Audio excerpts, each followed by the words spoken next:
dan nggak sulit untuk apa ya dihafal semuanya gitu ya. Jadi saya kasih pointernya ya.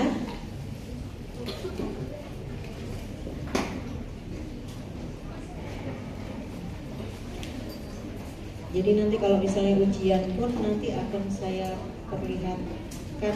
Jadi nggak terlalu hafal banget lah, nggak perlu dihafal semua. Yang penting kalian paham apa yang dimaksudkan. Ya, jadi pasti ada apa keterangannya untuk soal-soal. Baik, kita mulai. Bismillahirrahmanirrahim. Assalamualaikum warahmatullahi wabarakatuh. Ya, selamat sore ya Nak ya. Mulai blok 9 tuh mulai dari jam berapa tadi? 8? Full sampai hari ini ya. Ambil curi-curi waktu cepet-cepet SL-nya ya. Oke, baik. Jadi sejak adanya ilmu ortodonti itu penilaian itu kan macam-macam ya. Nah, sehingga ada pembagian jenis-jenis klasifikasi maloklusi untuk memudahkan klinisi. Jadi misalnya nih, saya mengatakan kasus ini maloklusi kelas 1 angle. Nah, itu akan dimengerti oleh semua klinisi. Nah, itu namanya indeks. Sehingga saya tidak harus menjelaskan bahwa molarnya begini, caninusnya begini. Cukup saya mengatakan bahwa ini adalah kasus maloklusi kelas 1 angle, maka semua sudah paham. Ya, intinya begitu. Acuan awal. Ini asar ya? Ya, kita stop dulu deh.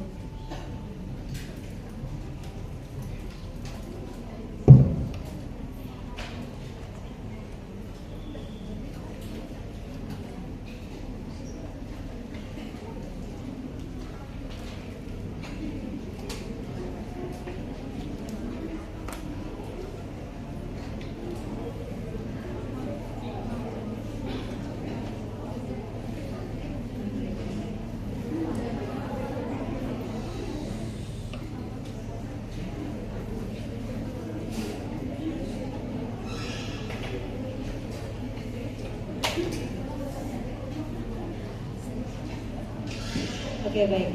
Ya, tulisannya kekecilan ya deh ya, nggak nyampe ke belakang ya. Materinya banyak, saya sampai bingung slide-nya banyak banget itu. Ya, semoga bisa terlihat ya. Nah, tapi kekurangannya adalah maloklusi angle itu tidak dapat menunjukkan derajat keparahan dalam satu kelas dan sangat subjektif jika digunakan untuk menilai keparahan maloklusi, sehingga kita perlu indeks-indeks yang lain. Tapi intinya adalah dibuat indeks itu untuk memudahkan. Nah, konsep kebutuhan perawatan ortodonti menurut Anderson ya, bahwa ada tanda-tanda objektif, ada kelainan gigi yang menyimpang dari normal, kemudian secara subjektif ada persepsi terhadap kelainan, butuh atau tidak perawatannya, dan ada pandangan secara umum bahwa maloklusi itu perlu dirawat atau tidak, ya kan? Tergantung kondisi sosiobudaya setempat, ya kan? Ada yang mengatakan giginya maju gitu ya, menurut kondisi lain giginya padahal kasusnya sama nih, tapi giginya kayaknya nggak perlu. Nah, itu namanya pandangan normal, ya, gitu. Meskipun sebenarnya ras itu sangat mempengaruhi kondisi secara skeletal ya, skeletal dan dental kondisi ras itu. Jadi sebenarnya tidak bisa disamakan, sehingga persepsi pasti macam-macam. Sehingga dari hal-hal tersebut dibuatlah standar penilaian yang sama berdasarkan kriteria yang objektif dan baku. Sebenarnya ini butuh nggak sih perawatan gitu, ada nilainya ya. Nah, definisi indeks adalah angka atau bilangan, jadi berbentuk angka, jadi benar-benar objektif. Ada angka yang digunakan sebagai indikator untuk menerangkan keadaan tertentu. Nah, di bidang ortodonti itu ada namanya indeks ortodonti yang berhubungan dengan perawatan ortodonti. Ada indeks maloklusi yang secara epidemiologis menggambarkan tingkat keparahan maloklusi. Nah, indeks maloklusi itu adalah acuan penilaian dalam perawatan ortodontik yang objektif dan baku, sehingga setiap dokter gigi bisa melakukan standar penilaian yang sama terhadap pasien berdasarkan kriteria yang ada. Oke. Nah, apa kriterianya? Setiap indeks kan punya kriteria atau ciri ya. Nah, kriteria indeks maloklusi dikatakan baik. Ini saya rangkum dari beberapa sumber. Satu, harus valid. Apa itu valid? Dapat diukur, valid. Ya. Yang kedua adalah reliable. Apa itu reliable? Dapat dipercaya. Artinya dia konsisten dalam keadaan yang bermacam-macam dan pengguna yang berbeda-beda, dia konsisten, dapat dipercaya, reliable.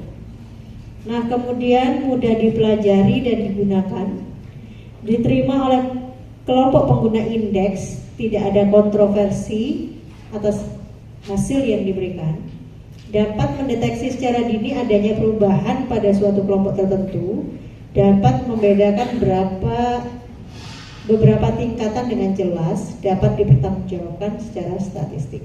Ya, kriteria indeks ini keluar di ujian. Ya, saya kasih pointernya aja biar kan belajar susah-susah. Syarat indeks ortodontik ideal, ya.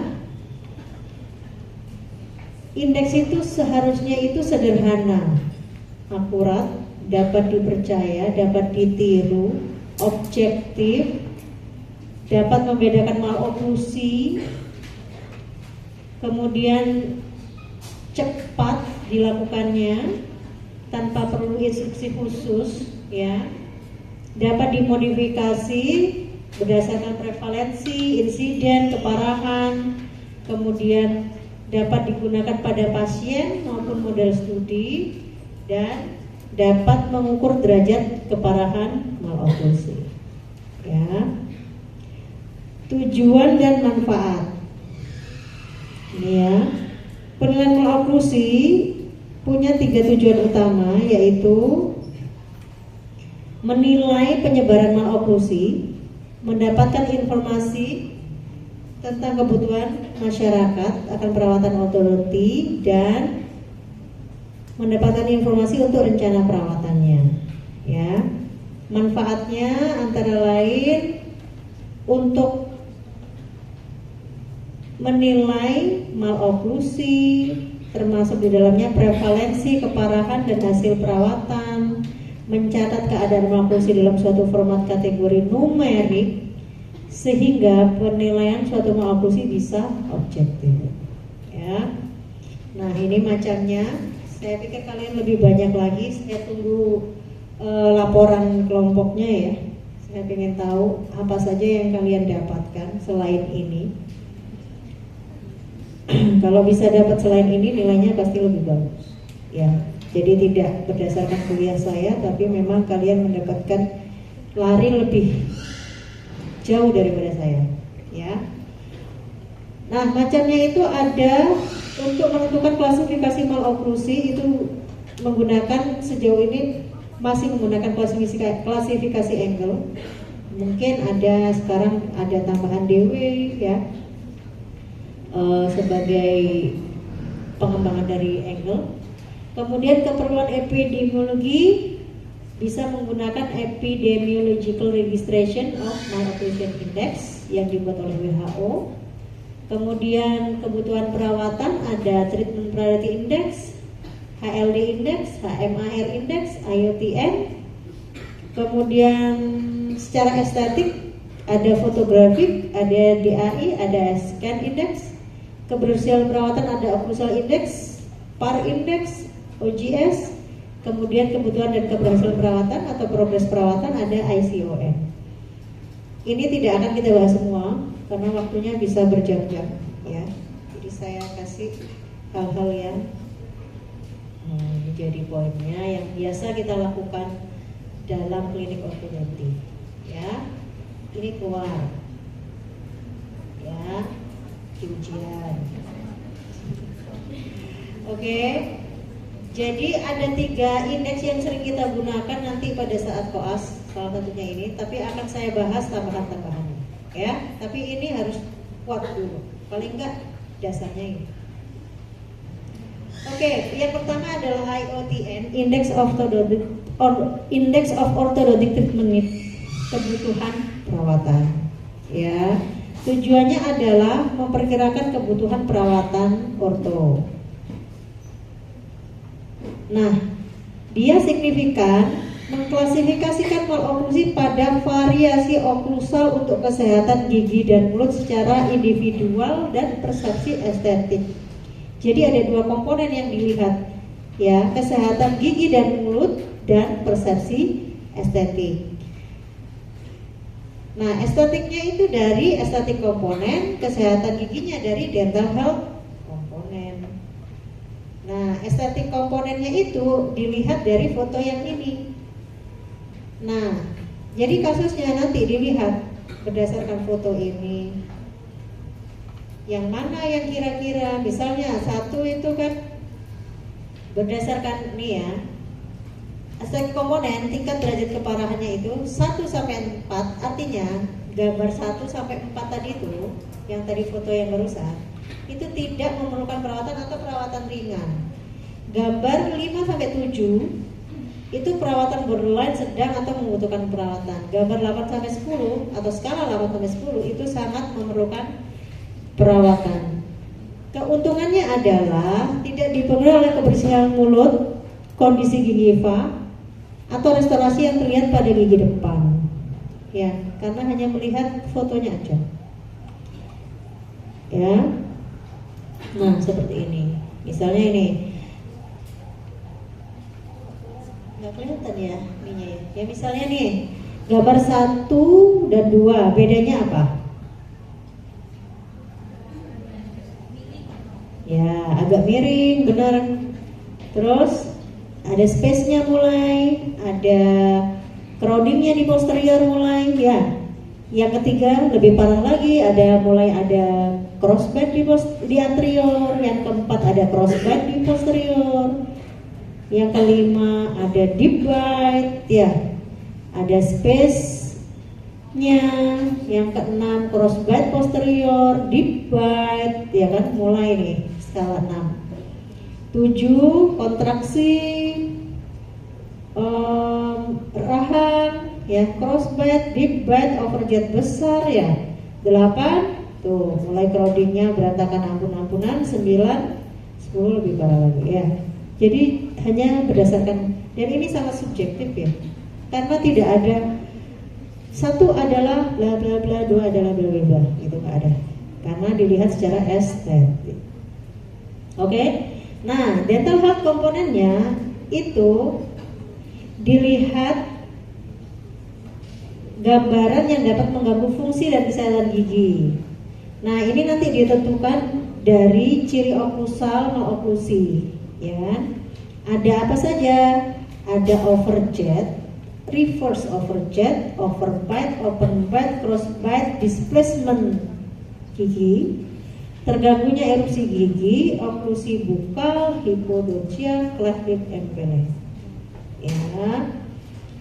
Gangguan fungsional juga direkap, seperti kompetensi bibir, mandibular replacement, traumatik oklusi, dan kesulitan mastikasi atau bicara. Ini banyak banget. Saya nggak minta kalian untuk menghafalkan karena banyak banget. Ya, mungkin kalian udah DK2 dan melihat astaga gitu ya. Ya, nah saya juga sih. Jadi saya tidak akan mengeluarkan soal-soal yang saya aja nggak bisa jawab. Ya, gitu. Pasti akan saya kasih keterangannya. Jadi kalian tidak perlu menghafal tapi memahami. Nah, pengukurannya menggunakan penggaris terang-terangan berisi semua informasi mengukur dental health komponen. Skala 1, nah ini perlu dihafal nih. Skala 1 tidak memerlukan perawatan, skala 2 perawatan ringan, 3 borderline, 4, 5 sangat membutuhkan perawatan. Yang dihafal yang gampang-gampang aja. Karena ini ada penggarisnya, tapi di Indonesia tidak ada. Saya pernah sempat cari nih sampai ke Inggris, pesen. Iya, terus saya fotokopi banyak. Karena kalau hilang,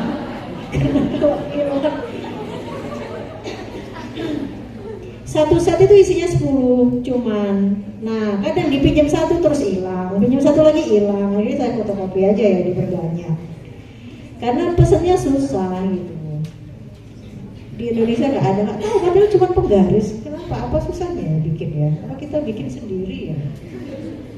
Iya. Nah, penggarisnya seperti ini. Ini adalah penggaris IOTN. Ada nanti penggaris par, gitu ada. Cuma penggaris aja dari kayak kok Manila apa sih? Dari Mika ya, kayak Mika gitu. Nah, ini dia banyak banget. Saya nggak minta kalian menghafal, tapi memahami. Ya, ini adalah tabel data hal komponen dari IOTN. Bayangkan apal nobot. Nggak usah dihafal. Ini kalau kita melakukan indeks ini di samping aja. Kalian catat bahwa ini yang sesuai gitu aja. Ya, jangan dihafal. Ya, nah, tapi ada yang harus dipahami bahwa misalnya nih kelas 1 itu ekstrim minor maloklusi termasuk pergeseran titik kontak kurang dari 1 mm. Ya, ini dibaca pelan-pelan. 2A peningkatan overjet. Nah, kelas 2 ringan. Kalau skala 1 kan tidak butuh perawatan. Itu kalau crowdingnya kurang dari 1 mili. Pergeseran titik kontak itu crowding maksudnya. Misalnya dia rotasi atau space ya kurang dari 1 mili, menurut IOTN nggak perlu dikoreksi. Secara keseluruhan ya ini gitu ya.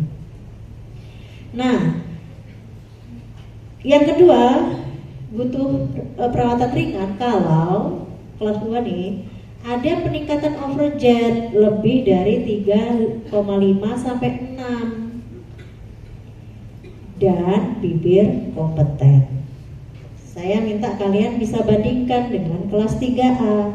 Sama, ada peningkatan overjet lebih besar dari 3,5 sampai 6 mili. Sama kan bahasanya? Tapi dengan bibir inkompeten. Itu maksudnya 3A. Coba kita lihat 4A ada nggak? Mana 4? Oh ini nih 4 yang overjet. Ini 4A nih. Baris kedua. Peningkatan overjet lebih dari 6 mili tetapi kurang dari atau sama dengan 9. Ya, beda ya. 2A itu 3,5 sampai 6 bibir kompeten. Jadi dia dilihat fungsionalnya juga yang tadi saya sampaikan bahwa dia nggak hanya melihat giginya aja tapi juga kelainan fungsional. 3A 3,5 sampai 6 tapi bibir inkompeten. Kalau 4A 6 sampai 9 gitu ya. Nah, nih 2B overjet lebih dari 0 tapi kurang dari atau sama dengan 1. Itu masuk sudah. Jadi kalau overjetnya 0 sampai 1 itu termasuk dalam perawatan ringan. 2C, gigitan silang anterior atau posterior kurang dari atau sama dengan 1 mm, diskrepansi di antara retrusi, titik kontak, dan posisi interkruspal. Nah ini kalian bacalah satu-satu ya. Banyak banget, waktunya cuma sejam, nggak mungkin. Ya, ini ada open bite, besarannya segini, kalian harus bisa bandingkan. 2E, anterior atau posterior open bite lebih besar dari 1, tapi kurang dari 2, artinya 1 sampai 2 ya kan ya. Open bite-nya 1 sampai 2. 3C ini ada gigitan silang anterior atau posterior lebih dari 1 sampai 2. Tadi 0 sampai 1, ini 1 sampai 2. Ya kan? Dan ada diskrepansi di antara retrusi titik kontak dan posisi interkruspal. Nah, ada tambahnya. Jadi makin lama itu sedang, beratnya nih 4C. Gigitan silang anterior atau posterior dengan diskrepansi lebih dari 2. Jadi 2C 0 sampai 1, 3C 1 sampai 2 dengan diskrepansi interkruspal ya ada. Kemudian 4C lebih dari 2 dengan retrusi titik kontak dan posisi interkruspal.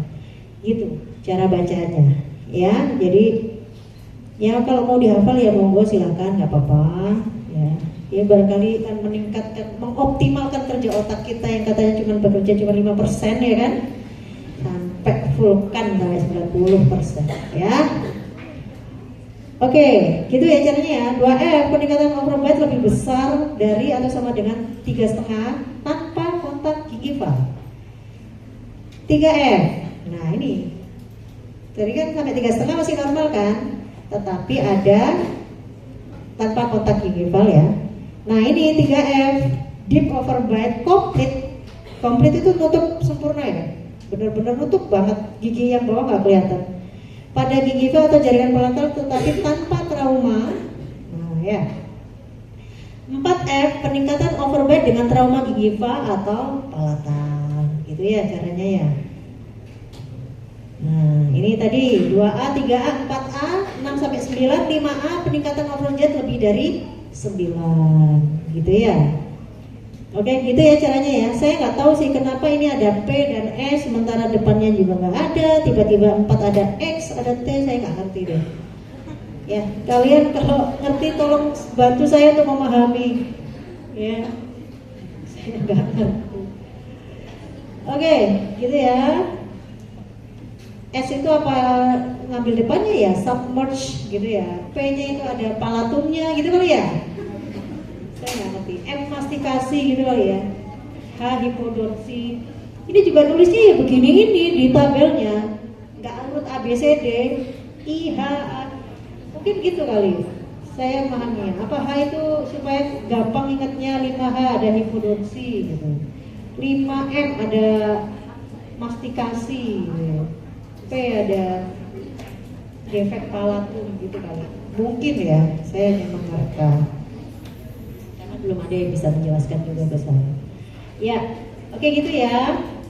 Nah, dental health component dalam IoTN ini dibuat secara chairside, artinya harus ketemu ada pasiennya. Chairside itu dia duduk di dental unit chairside, ya. Bukan hanya fotonya, bukan hanya model studinya, orangnya harus ada. Ya. Tetapi kalau misalnya nggak ada orangnya, ya terpaksanya, karena ini kan kalau indeks itu kan kadang secara massal gitu kita nggak bisa mendatangkan orang dengan dalam jumlah banyak. Boleh pakai model gigi, tetapi karena dia tidak bisa menyediakan seluruh informasi yang ada, sehingga protokolnya adalah boleh pakai model gigi, boleh nggak pakai orangnya.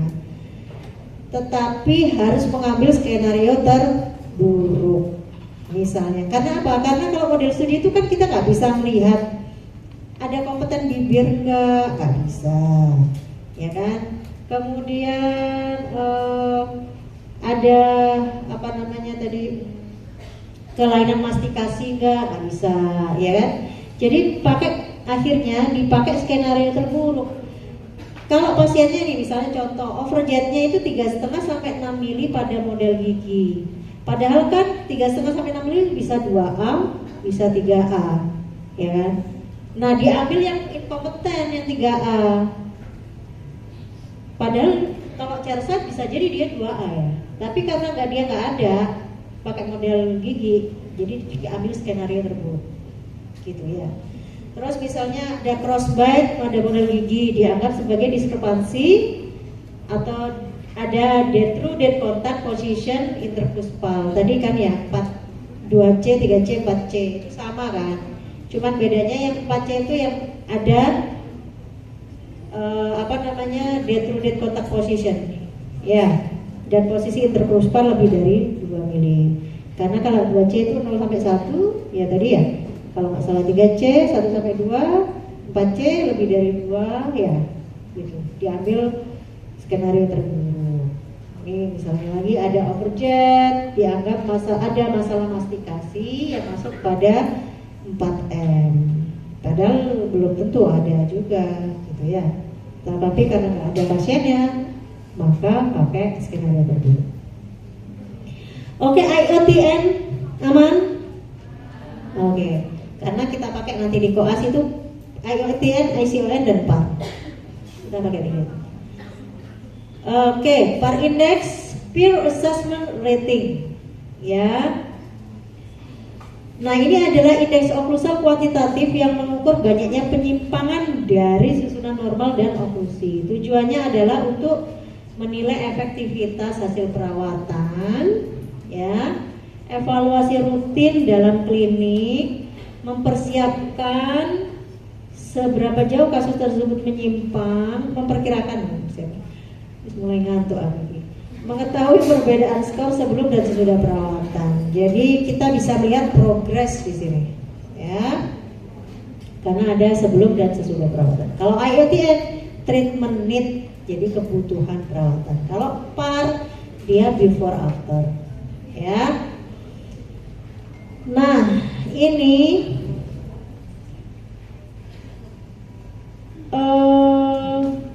dia memberikan skor pada ciri-ciri variasi oklusal yang menjadi komponen maloklusi. Tetapi kekurangannya adalah karena dilakukan pada model studi, dia tidak bisa memperlihatkan yang tadi itu fungsionalnya. Dekalsifikasi, resesi gingiva, resorpsi akar nggak bisa dilihat, TMC juga nggak bisa, gitu ya. Nah, ini penggaris PAR. Cuman kok Indonesia nggak ada ya? Saya heran juga. Cuman begini doang. Ya, penggaris dengan ada tulisannya, udah gitu doang. Tapi ada ukurannya ya. Jadi ketika kita pakai itu dia langsung, oh ini masuk dalam klasifikasi ini gitu. Nah, cara penggunaannya, cara pengukurannya bisa dilakukan dengan dua cara. Pertama, menghitung pengukuran bobot indeks PAR sebelum dan sesudah perawatan. Yang kedua, persentase indeks sebelum dan sesudah perawatan, ya. Nah, skor individual ini kemudian dijumlah untuk memperoleh skor total yang menggambarkan derajat penyimpangan. Sebentar, saya lihatkan dulu komponennya. Ini komponen indeks PAR. Ada 11 komponen. Sebenarnya ini bisa kita merge-kan ya, bisa kita sederhanakan sebenarnya. Itu ada komponen bukal, anterior, oklusi, overjet, overbite, garis median. Ya. Bukal rahang atas kanan, bukal rahang atas kiri, bukal rahang bawah kanan, bukal rahang bawah kiri. Ini regio ya. Anterior rahang atas, anterior rahang bawah. Ya, kita udah hafal 6 tuh udah. Ya. Kemudian oklusi bukal kanan, oklusi bukal kiri. Udah 8. Gampang ya ngapalinnya ya. Overjet, overbite, garis median. Dah. Jadi apa tadi? Regio. Bukal atas kanan, bukal atas kiri, bukal bawah kanan, bukal bawah kiri, anterior atas, anterior bawah, oklusi bukal kanan, oklusi bukal kiri, overjet, overbite, midline. Ya. Oke, 11 dia apa ini? Ya. Nah, ini kemudian diskor semuanya, totalnya di jumlahnya di total, jumlahnya di total dijumlahkan, wis gitulah pokoknya, ya. Kemudian skor 0 menunjukkan keteraturan oklusi dan skor yang lebih tinggi menunjukkan peningkatan derajat ke tidak teraturan. Jadi makin tinggi angkanya makin berantakan, gitu ya. Kemudian dibandingkan sebelum dan sesudahnya. Nah, selisihnya ini akan menggambarkan sudah berapa progresnya, gitu ya. Oke. Nah,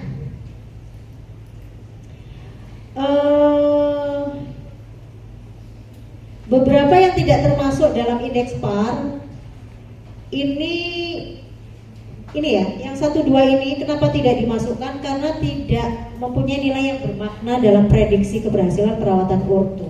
Jadi dianggapnya misalnya nih, segmen bukal ada yang berjarak, berjejal dan impaksi, itu nggak dihitung. Jadi kalau yang gigi posterior yang berjarak, berjejal atau impaksi itu nggak dihitung karena sangat bervariasi. Jadi jika ada perubahan giginya gitu ya, akan menghasilkan oklusi crossband dan skor dicatat di bukal, masuk di bukalnya, masuk di bukal kanan atau bukal kiri, tidak pada penilaian titik kontak. Jadi kalau tadi IOTR kan pada titik kontak ya, kalau PAR itu tidak pada titik kontak gitu. Jadi jarak, berjejal, impaksi gitu, itu nggak dihitung, beda dengan IOTR. Nah, prevalensi impaksi juga nggak dihitung karena prevalensinya yang sedikit. Lanjut ya.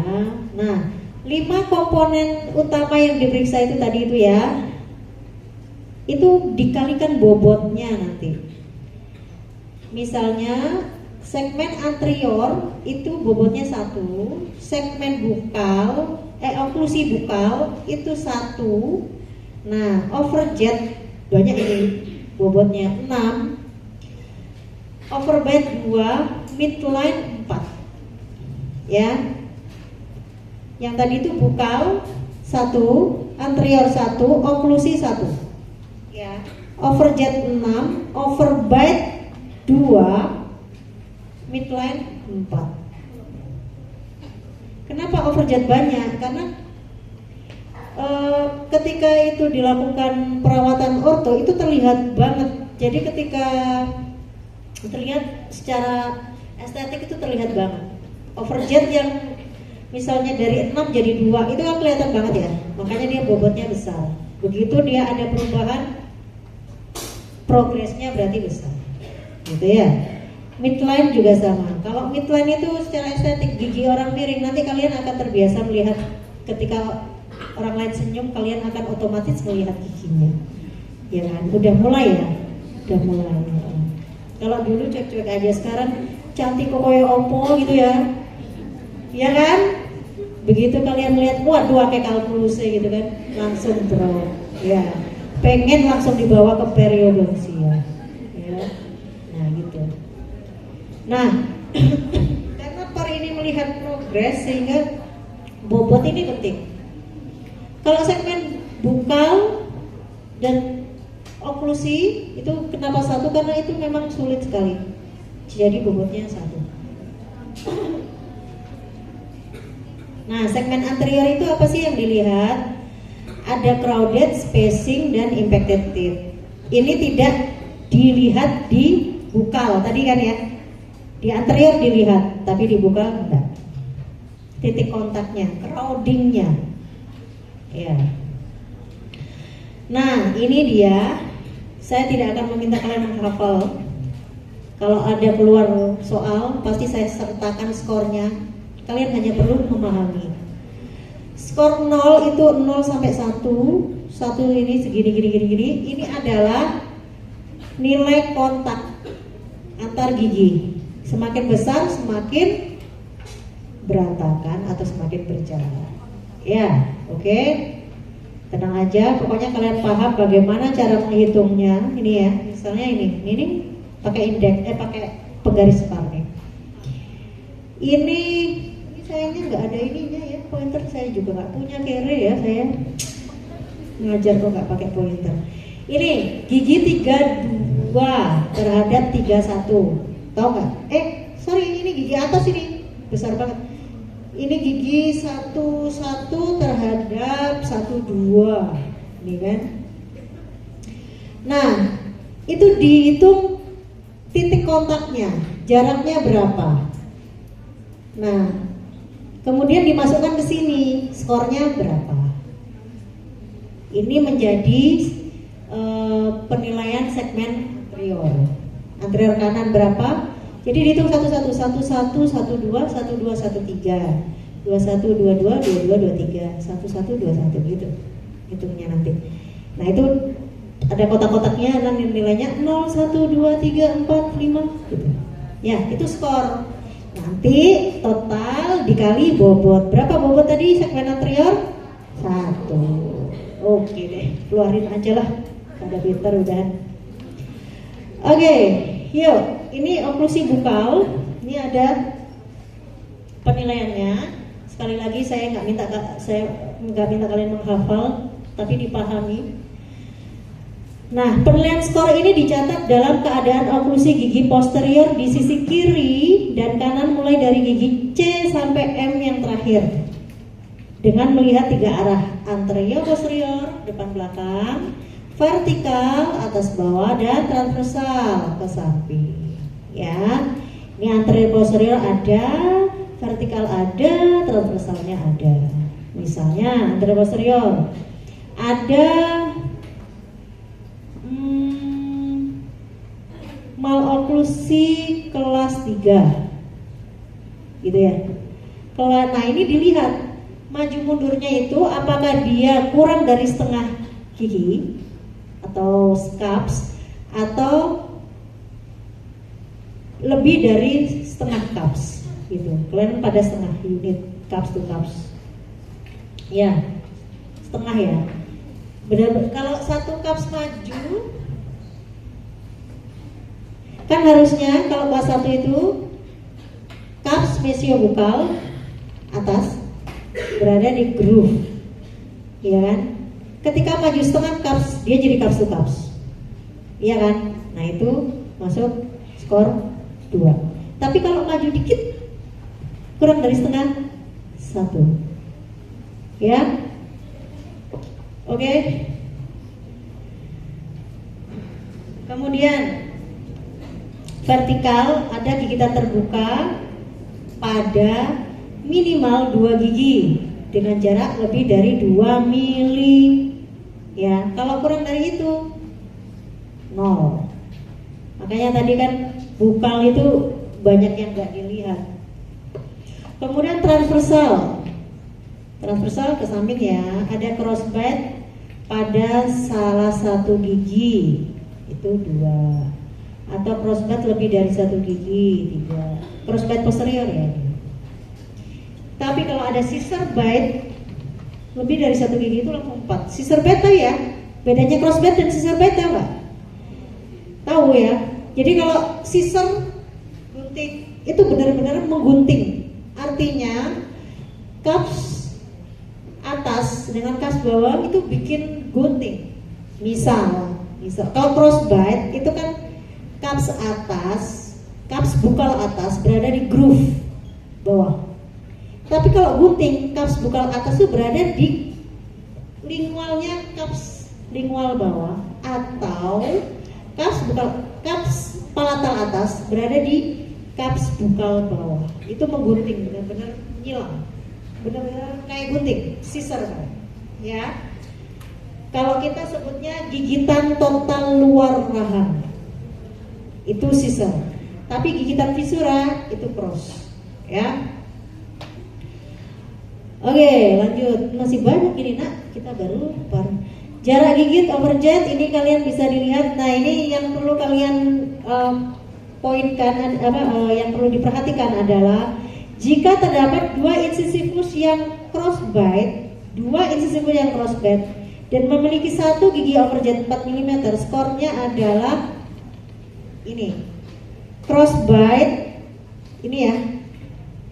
Overjet itu ada 2 penilaian ini skornya. Kalau gini, tadi kan kalau ada 2 gigi crossbite dan 1 gigi overjetnya 4. Nah, ini crossbite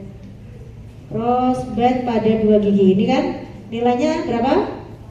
3. Ya, yang nomor 2 ini loh.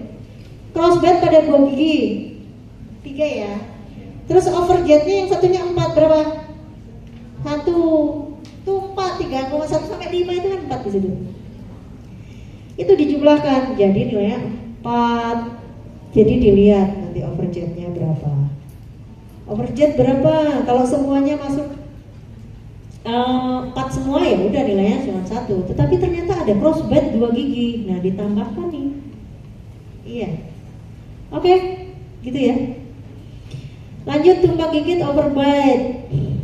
Nah, ini semuanya dihitung jumlah overbite-nya, kemudian penilaiannya berdasarkan besarnya gigitan terbuka atau dicatat nilai overbite yang terbesar di antara gigi incisivus. Ini dia nilainya. Ya. Ada gigitan terbuka, ada overbite. Kalau ada dua-duanya ya dijumlahkan. Nanti totalnya dikali bobotnya. Berapa bobot anterior tadi? Overjet. Nah, tuh. Ya. Overjet, overbite piro? Kok over? Ya. Betul, 2. Nah, garis median. Nah, ini melihat hubungan garis tengah atas sama bawah, diwakili oleh pertemuan 2 gigi I1 ya, seperti biasanya itulah. Nah, jika gigi yang perlu ditekankan, jika gigi insidius bawah sudah dicabut, penilaian skor garis median tidak dicatat ya, penting untuk ditekankan.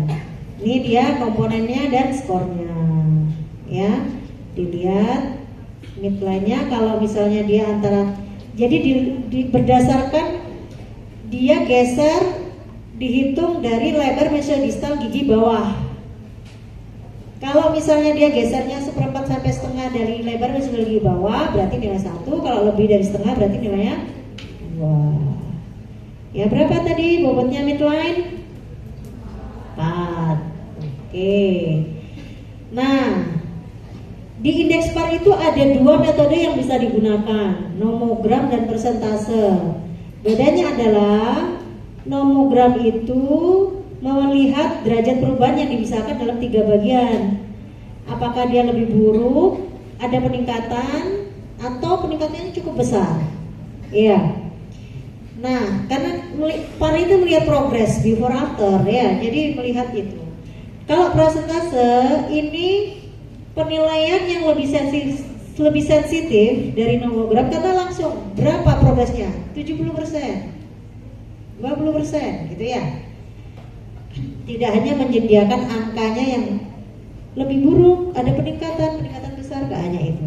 Iya. Nah, caranya tadi, setelah tadi itu ditotal, terus dikalikan bobot, total kalikan bobot, total kalikan bobot. Kemudian skor dijumlah untuk memperoleh skor secara keseluruhan pada derajat kasus penyimpangan dari susunan yang normal. Ya. Kemudian ya itu tadi. Kalau mau angkanya aja ya memperlihatkan 3 hal ini. Kalau persentase langsung dia memperlihatkan berapa persentase perubahannya. Ya. Oke. Nah, ini dia. PAR ini juga bisa melihat, selain keberhasilan tadi itu ya, juga bisa melihat tingkat keparahan maloklusi. Ini skornya tadi itu. Jadi skor totalnya tadi itu juga bisa, selain before after, itu juga untuk melihat ini keparahan. Semakin besar skornya pastilah semakin parah ya. Ini dia. Oke. Nah, tadi itu berkaitan dengan tingkat keberhasilan progres ya. Ada kriteria menurut PAR itu kok cilik banget ya. Kelihatan tanah. Kok lama-lama kecil, kok dulu besar. Iya. Kelihatan ya Nak ya, semoga ya.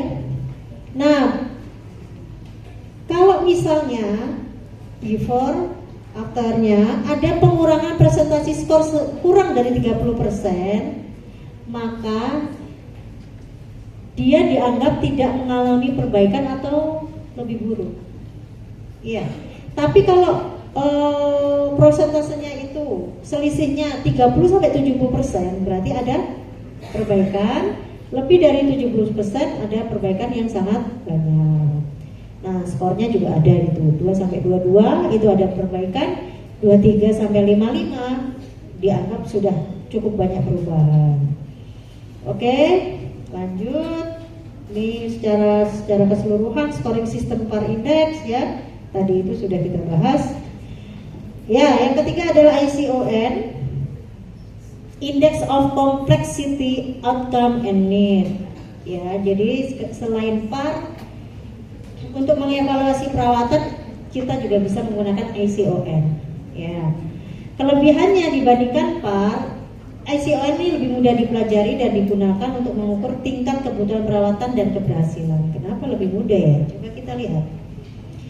ICON punya 5 komponen utama, yaitu komponen dental estetik. Punya siapa tadi dental estetik? IOTN ya. Nah, di ICON pakai itu lagi.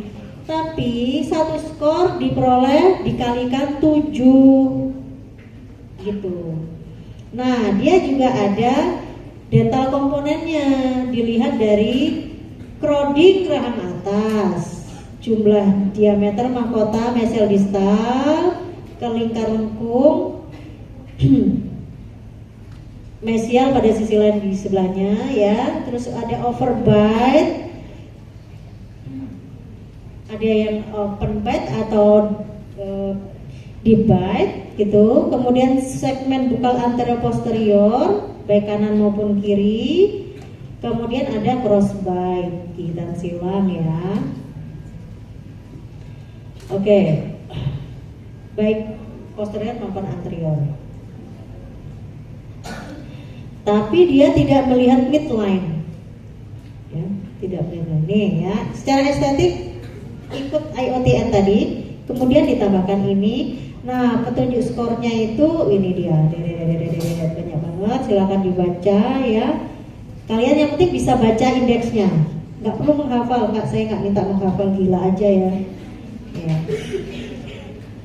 Ya, yang penting kalian bisa bacanya. Ya, misalnya crowding anterior, crowding atas. Crowdingnya itu dilihat dari titik kontaknya tadi 2,1 sampai 5 masuk di skor 1, misalnya gitu ya. Overbite nih menutup lebih dari 1/3 gigi bawah, berarti dia skornya 2 gitu ya. Terus gigitan silang, ada atau enggak gigitan silang? Udah gitu doang ya. Kalau ada ya udah 1, kalau nggak ada ya itu aja. Lebih ringkas dari par maksudnya gitu. Nah, cara perhitungannya, skornya tadi itu dijumlah semuanya ya, dikalikan oleh bobot masing-masing, kemudian ditambahkan untuk mendapatkan hasil ringkasan skor. Bobotnya adalah ini. Nah, estetik komponen tadi 7 bobotnya, luar biasa ya. Padahal uang ya, kalau menurut saya ya susah tuh. Ya, estetik komponen sangat subjektif. Kemudian dan ya itu tidak ada panduannya ya. Kalian kalau punya panduan tolong kasih tahu saya ya, biar saya bisa belajar juga. Nah ini ada 1, 2, 3, 4, 5 komponen ya, ada komponen masing-masing ya. Kalau misalnya jumlahnya ini treatment need itu kalau misalnya jumlahnya 43, kalau misalnya outcome itu 3, treatment outcome-nya dia cut off-nya di 31. Nah ini ya, nah ini kembali ke sini. Tadi bobotnya udah tahu ya. Kalau dihafal sekarang kalian akan bingung dengan bobotnya par, saya yakin ya, diendapkan dulu aja. Nah, skor akhir perawatan itu dilihat dari skor sebelum perawatan. Kan skornya ada 5 dulu, 5 komponen. Di total, dikali bobot terus di total. Terus dapat skor sebelum perawatan. Nah, setelah perawatan dihitung lagi skornya. Skor kali bobot di total. Nah, kemudian masukkan ke rumus ini. Skor sebelum perawatan dikurangi 4 kali skor setelah perawatan. Oke. Jadi setelah perawatan itu dikali 4. Nah, gitu ya.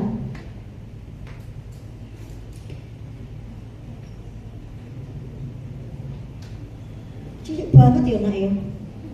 Ya, saya nggak kelihatan. Kelihatan nggak sampai belakang nggak ya? Aduh ya, aku kuliah apa yang ini? Apa ini? Ini saya bacakan aja deh. Interpretasi kategori kebutuhan perawatan menurut ICON itu tadi itu ya. Kalau kebutuhan perawatan tuh poinnya adalah 43.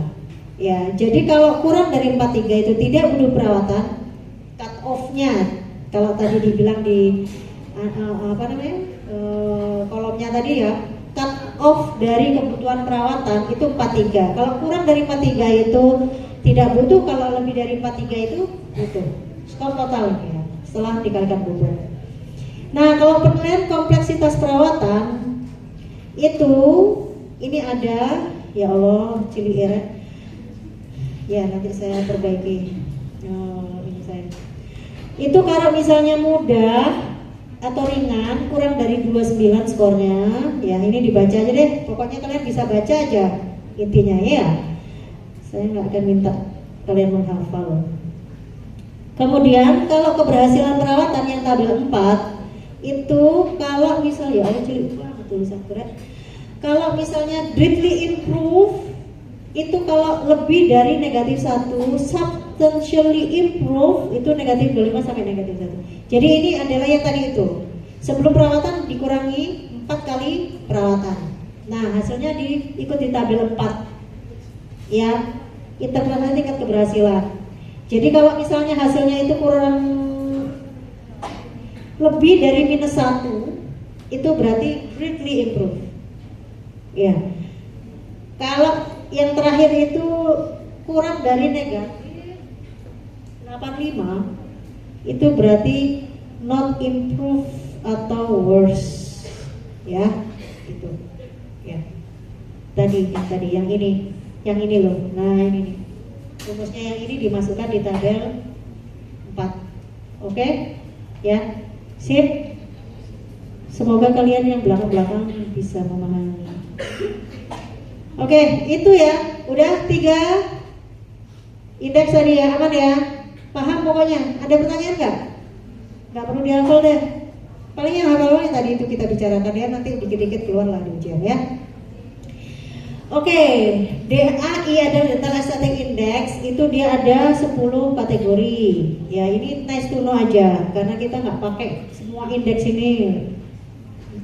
Bisa-bisa kalian selesai koasnya gara-gara indeks. Ya. Oke, DAI itu ada 10 komponen ya. Tujuannya adalah untuk mengidentifikasi apakah ada penyimpangan oklusi atau tidak. Ya. Ini dibuat oleh WHO. Kalau tadi kan dibuat oleh siapa penelitian siapa, ini WHO itu pakai DAI sebenarnya. Tapi kita di sini nggak pakai DAI. Karena banyak banget nih gila nih. Segmen insisal berjejal. Ini pertama kedengaran insisifus, ada skornya. Segmen insisal berjejal, ada skornya. Banyak banget. Diastema, largest antara muscle irregularity, kok cilik-cilik banget, masya Allah. Udah jam 3:30 ya. Overjet antara maksila, nih nomor 7. Overjet terbesar maksila dicatat yang terdekat dalam milimeter. Wakil banget overjetnya, banyak ini. Ya gitu pokoknya intinya. Nah terus ini ada kalkulasinya. Nih coba komponen 1 kali 6 ditambah ini ditambah itu tambah diastema kali 3 dan semuanya ini dijumlahkan. Karena ribet banget kita nggak pakai gitu. Ya semua ada plus minusnya gitu ya. Tapi nggak kelihatan banget. Nah menurut DAI nih, kalau skor totalnya itu kurang dari 25, nggak butuh. Nah, 26 sampai 30 ya over lah ke pasiennya. Jadi mau dirawat nggak nih, gitu ya. Terus 31 sampai 35 agak paksa dikit. Ini harus dirawat nih, gitu ya. Nah, lebih dari 36 saya rata aja pasiennya. Kamu ya ini udah skornya segini nggak mau dirawat, gitu ya. Oke, gitu ya. Nah, yang kelima ada ABO. Ini oleh Dewan Ortodontik Amerika, American Board of Orthodontic. Ya, itu. Ini dibikin oleh itu. Wes bocor dhewe iki wes sejarah itu. Terus ya, dilihat dari model gigi ini ada beberapa komponen ya, ini banyak. Yang penting kalian bisa bacanya lah. Ada model studi, ada cefalo, ada foto. Gila emang ortodontis ini ya. Dikiranya di sini semua ada. Ya. Oke, gitu ya. Dilihat sudut ANB. kita biasa pakai IMPA, kita nggak pernah pakai. Ini ada metode yang memang ortodontis ini yang tahu. Jadi kalau tahu IMPA apa, ayo masuk ke foto. IMPA itu adalah incisivus mandibular plane angle. Jadi melihat sudut dari incisivus terhadap mandibular, gitu ceritanya. Itu ada di Down namanya. Alhamdulillah kalian nih sudah diarahkan oleh Kolegium Ortodonti untuk belajar hanya di Steiner saja untuk S1. Kalau dulu sebelum ditetapkan, wah semua dipelajari wes. Kayaknya udah masih semua dipelajari mumet ya. Karena kalian nggak hanya belajar orto, ada prosto, ada segala macam, gila aja ya, semua dihafalkan. SN, GOGN itu di Steiner ya, ANB di Steiner, YPA itu di Down ya. Ini foto juga ada, set semuanya ini dilihat 2 poin untuk fotometri ya. Ini penilaiannya di dental indexnya. Kalau lebih dari 25 itu masuk di 2 case. Kalau 16 sampai 25 6, DI 7 sampai 15 itu 2. Nah, seperti ini saya juga nggak gitu paham. Ayo kita belajar bersama-sama. Model studi. Jadi dilihat overjet, overbite ya, kemudian hubungan oklusinya. Kemudian ini cepalometrinya dilihat tadi apa? ANB, IMPA dan SNGOGN, SNGOGN, seret, itu dilihat sudutnya berapa, IMPA-nya berapa, sehingga dimasukkan semuanya di sini. Ada diskrepansi indeks. Menurut tadi siapa? ABU. Ya, terus dilihat secara kuantitatif. Ini ada indeks-indeks yang lain, silakan dibaca. Wes gak metu wes di ujian tenang aja. Tapi kalian harus tahu, ya, harus tahu. Setidaknya nek ono kalian bekerja di mana menggunakan ini, kalian bisa baca lagi. Oh, gini tuh caranya. Gitu. Nggak perlu semuanya dibahas. Ini ada occlusion feature index, ya. Melihat gigi yang berjejal, integritas tonjol gigi posterior untuk menggigit jarak gigit. Keuntungannya adalah dilakukan secara sederhana dan objektif, tidak memerlukan alat diagnostik yang rumit, namun kurang praktis karena dalam menilai integritas tonjol hanya dengan memeriksa hubungan gigi posterior atas dan bawah, ya, jadi kurang lengkap gitu. Dan indeks-indeks yang lain silakan dibaca sendiri karena waktunya cuma kita sejam. Ya, kalau 5 jam kita bisa bahas semuanya. Ini handicapping biasanya IKGMP sering pakai. Ya, sama pedo kalau nggak salah. Saya beberapa kali menemui penelitian menggunakan handicapping untuk mengevaluasi penggunaan indeks kuantitatif, menunjukkan penilaian terhadap ciri-ciri oklusi dan cara menentukan prioritas perawatan ortodonti menurut keparahan. Ya, dilihat pada skor, dicatat pada lembar. Beberapa sering pakai handicapping ini karena dia tingkat kepercayaannya tinggi dan peka terhadap semua tingkatan maloklusi. Jadi makanya sering dipakai pada penelitian. Karena dia detail sekali, ya. Bahkan tadi ya berjarak tadi kan nggak dinilai tuh di par ya kan, di sini ada kehilangan gigi atau impaksi tadi nggak dinilai kan, di sini dinilai gitu. Jadi makanya dia lebih lengkap sehingga sering banget penelitian pakai ini. Oke ya, sampai sini ada pertanyaan nggak? Tidak, aman. Siap ya kalau nanti saya sih yang penting kalian siap pas koas gitu bisa menilai indeks nggak bingung. Nah ini contoh kasusnya seperti ini.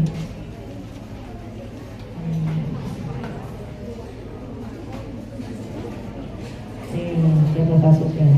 Nih kakak kelas kalian membuat sebuah indeks ya, laporan kasus ortodonsi penggunaan indeks maloklusi seperti ini.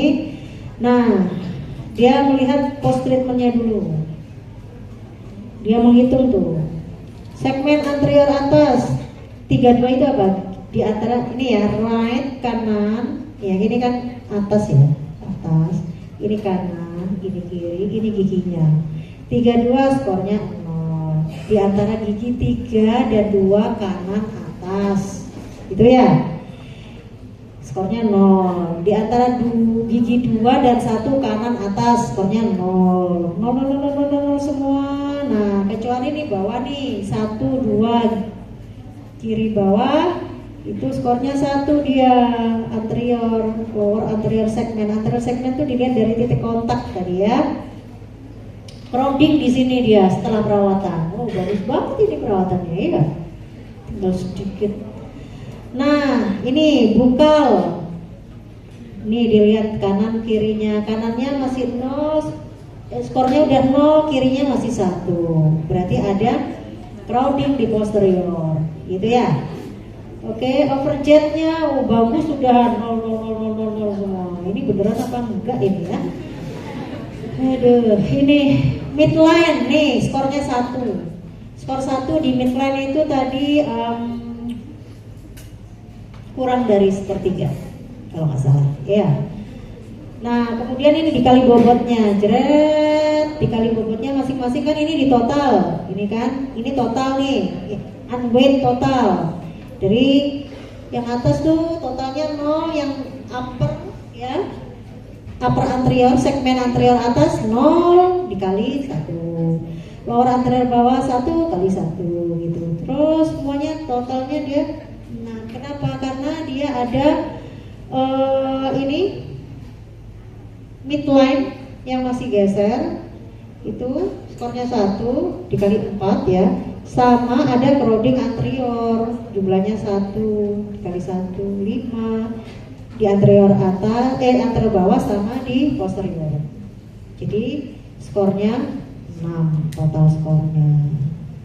Nah ini laporan progresnya pakai PAR index pre-treatment, skornya 7.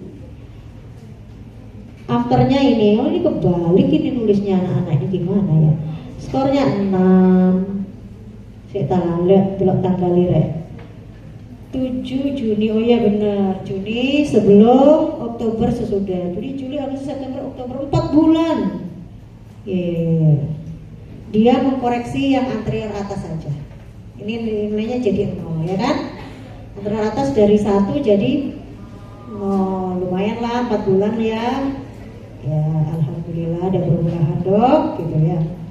Nah ini kemudian perubahannya ternyata skornya 1, tapi kalau di prosentase jadi 14,2%.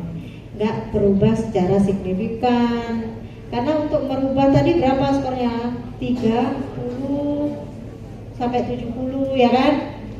Itu untuk improve, greatly improve lebih dari 70, atau angka berapa tadi? 22 kalau nggak salah ya. Itu nggak nyampe, cuma 1. Jadi no different. Oke, nah IOTN index, nah dia nih sebelum perawatan IOTN-nya 4. Mana 4 tuh? Kita bandingkan 4. Ya, ini benar. Ya, ada space di sini ya kan? Jadi 3. Ya, tutup dikit lah, ya. Oke lah, sesuai nih. Untuk contohnya sesuai ya. Nah, itu aesthetic index.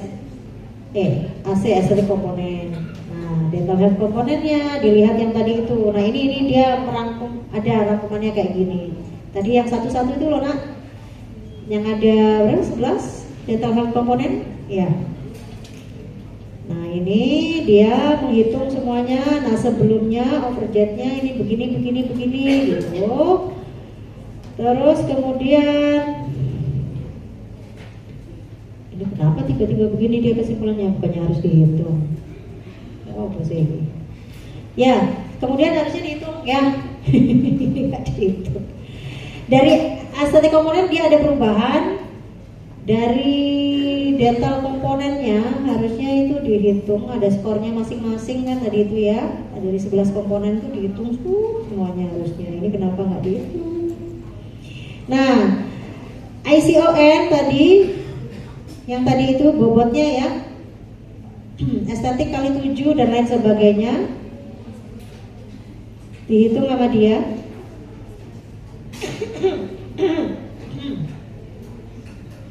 Nih, nah dia dihitung nih. Estetik komponennya dari 4 jadi 3. Dari 2 kan dikali 7 tuh 28 jadi 21.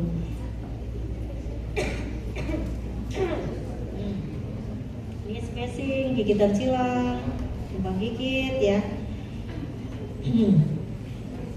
Spacingnya hilang. Maaf ya nak ya.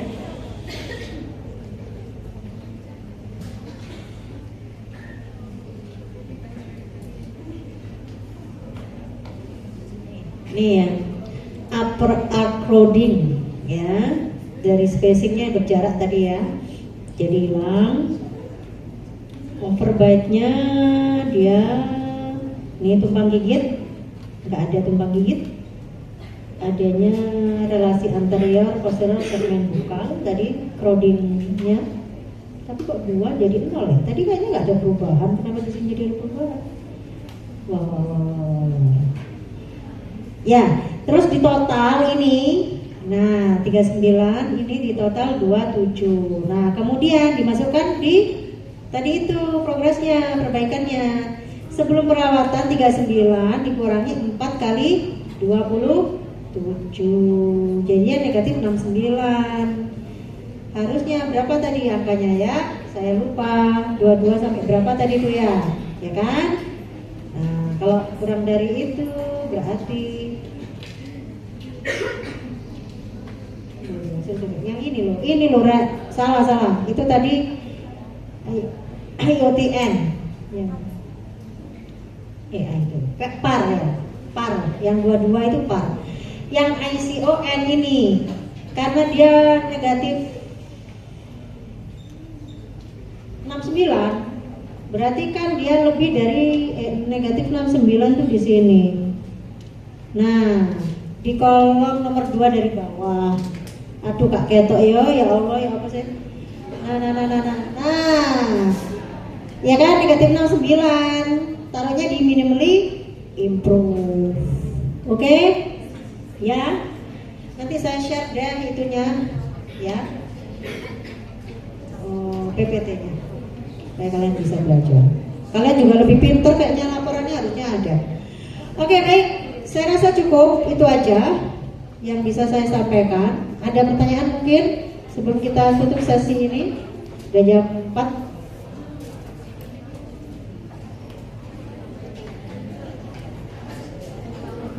Tidak ada? Kalau tidak ada, bismillah ya. Semoga kalian paham. Yang penting kalian paham. Karena kalau menghafal semuanya, astaga gitu ya. Ya, oke, baik. Oke, semangat. Besok kita libur, alhamdulillah. Istirahat, bersenang-senang sebentar ya. Habis ujian modul libur, alhamdulillah. Banyak hal yang harus disyukuri di dunia ini, ya nak ya. Ya, oke baik. Terima kasih. Sampai jumpa di pertemuan berikutnya. Assalamualaikum warahmatullahi wabarakatuh.